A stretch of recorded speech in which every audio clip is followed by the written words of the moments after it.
Stranger Things Season 5, Volume 1 has finally dropped, and fans are absolutely losing their minds because this ending is not just shocking, it changes the entire meaning of Stranger Things.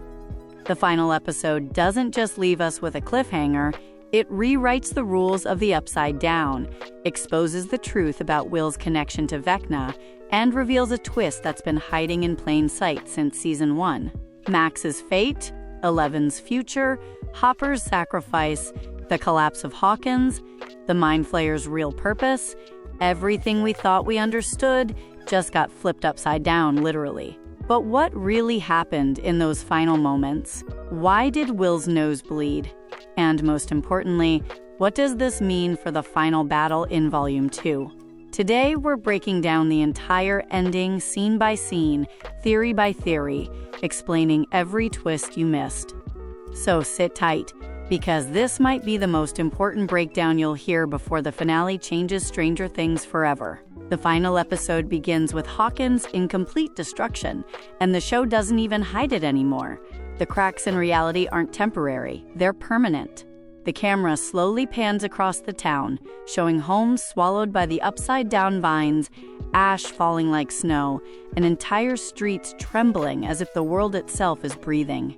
The Duffers didn't waste a second, reminding us that every warning from Season 4 came true. The Hawkins Gate wasn't a threat. It was the beginning of a takeover. But the moment that really sets the tone is when Eleven walks into the heart of the destruction and realizes she can feel the Upside Down pulsing beneath her feet. Not see, not hear, feel.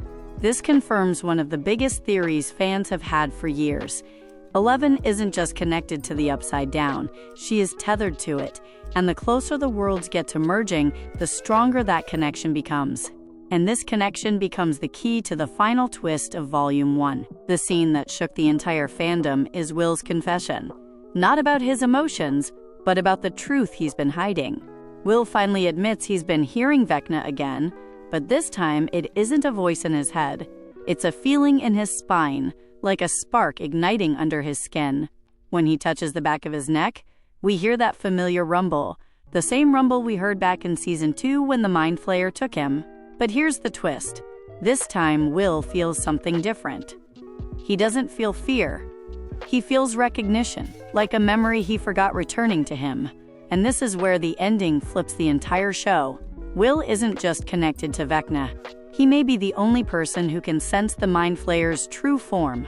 The scene shows Will closing his eyes, and for a split second, he sees something. Not the Mind Flayer, not Vecna, but a shape. A shape that looks older, larger, and far more ancient than anything we've seen. This hints at a long-standing theory that the Mind Flayer is not Vecna's creation. Vecna only weaponized it. But Will might be connected to whatever existed before Vecna found it. Now let's talk about Max, because the ending pulls one of the most emotional scenes of the season when Lucas breaks down holding her hand at the hospital.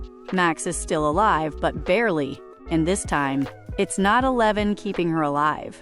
Instead, Max's brain activity flickers in a pattern that doctors can't explain. But fans immediately recognized. It's the same pattern Will had in Season 2 when he was under the Mind Flayer's influence. The Duffers sneak in a huge clue here. Max might be alive, but she's caught between worlds. Eleven tries entering Max's mind again, but instead of a void, she sees static.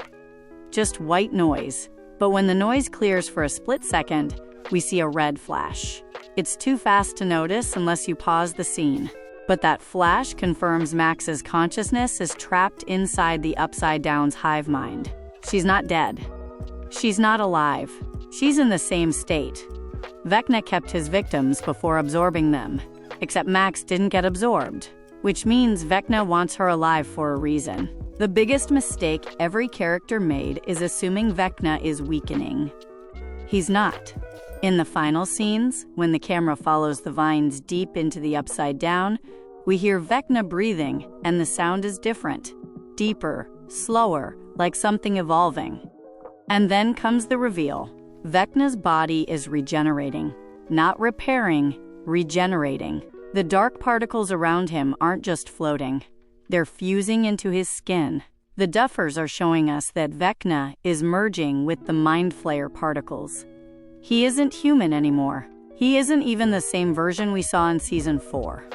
He's becoming an alpha, and this transformation foreshadows the final battle. Because 11 isn't fighting Henry Creel anymore. She's fighting the final form of the Upside Down's commander. One of the most heartbreaking moments is when 11 tries to use her powers during the final rescue attempt, and they flicker like a dying battery. Fans blamed exhaustion, but that's not what the scene is actually showing. When 11 pushes her hands forward, we see the environment around her glitch. The entire world glitches, as if reality is corrupted. This hints at one terrifying truth. 11's powers aren't weakening. The Upside Down is interfering with them, because the Upside Down is no longer a separate dimension.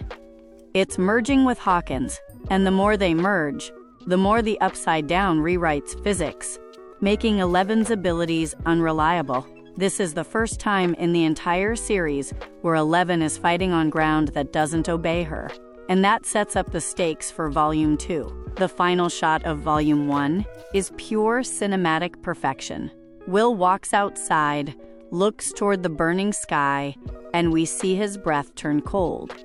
The camera slowly zooms into his eyes, and instead of showing fear, his pupils dilate with recognition. Will whispers, "He's here." But the important part isn't the line, it's what happens after. Will's nose bleeds, but it doesn't drip, it floats upward, defying gravity. And in that moment, Will realizes that the Upside Down isn't just entering Hawkins, it's entering him. And that is the twist that changes everything.